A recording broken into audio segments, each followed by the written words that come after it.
अस्सलामुअलैकुम वरहमतुल्लाहि वबरकातुहू। आज मैं आपको दुनिया का एक ऐसा घिनौना सच बताने जा रहा हूँ जिस घिनौने काम के अंदर अल्लाह का शुक्र है मैं बहुत कम, मेरी ज़िंदगी बहुत कम गुज़री है और बहुत कम मैं इस चीज़ में मतलब रहा हूँ, बहुत दूर रहा हूँ। कि एक कहानी ये है कि जब दुनिया के अंदर कोई शख्स की डेथ हो जाती है और मर जाता है तो वो उसके लिए वो शख्स जिसके घर में मृत्यु हुई है, मरने वाला उस घर वालों के लिए अज़ाब बन जाता है। कैसे? अब मैं आपको बताता हूँ कि घर में बहुत तंगी का आलम है। जो शख्स मरा है उसके इलाज में लाखों करोड़ों रुपया खर्च हो चुका है अभी तक, और बहुत कोशिश करने के बाद, घर मकान गिरवी रखने के बाद उस शख्स की जान नहीं बचाई जा सकी और ना ही वो शख्स बचा, और आज उसका इंतकाल हो गया और आज उसकी डेथ हो गई, वो मर गया। और उसको देखने के लिए बहुत दूर दूर से भूखे और नंगों की टोलियां आई हुई हैं। यानी कि अब यहाँ पर तदफीन का इंतज़ाम चल रहा है। तदफीन यानी दफीना, तदफीन का यानी कफनाने का, दफनाने का इंतज़ाम चल रहा है। अब जो उस घर का एक इकलौता बेटा है जिसके सर पर हज़ारों लाखों रुपए का कर्जा है, अब वो सोच रहा है कि मैं इस जो मेरे घर से जिनका इंतकाल हुआ है, अब मैं उनके लिए कफ़न का पैसा कहाँ से लाऊं, मैं उनके लिए कब्र खोदने वाले के पैसों का इंतज़ाम कहाँ से करूं। अभी उसकी ये चिंता ख़त्म हुई नहीं थी कि एक शख्स ने आवाज़ लगाई कि भाई बात सुनो, ये बताइए कि मैयत को दफनाने के बाद खाने में क्या बनवाना है, ये बता दीजिए। ला हौल वला कुव्वत।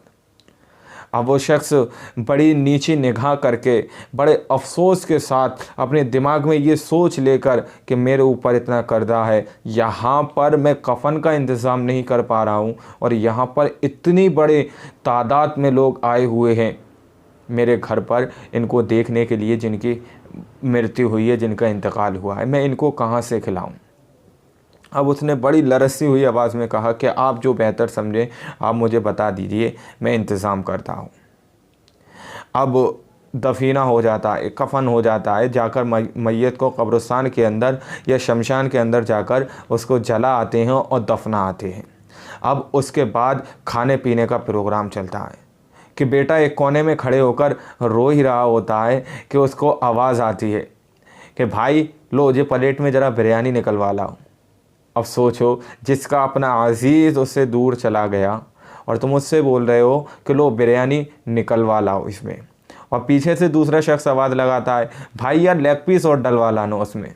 सोचो उस शख्स के ऊपर क्या गुज़र रही है इस वक्त, और तुम भूखे नंगों की टोलियां वहाँ पर खा रहे हो, पी रहे हो।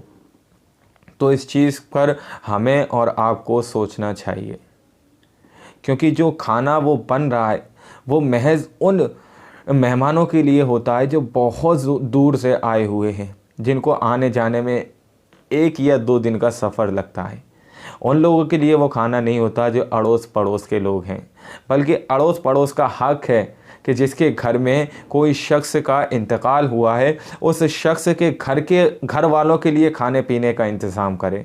लेकिन आजकल तो उल्टा ही मामला है कि जिसके घर में कोई मरता है उसके घर वाले ही भूखे नंगे टोलियों के लिए खाने का इंतज़ाम करते हैं।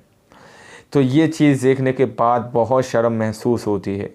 अल्लाह का शुक्र है, मैं नादानी में जब छोटा था तब तो ऐसा हो जाता था कि मैं खाकर आता था, लेकिन जब से मैंने होश संभाला है, अल्लाह का शुक्र है, इस चीज़ से मैं बहुत दूर हूँ और लोगों को समझाता भी हूँ।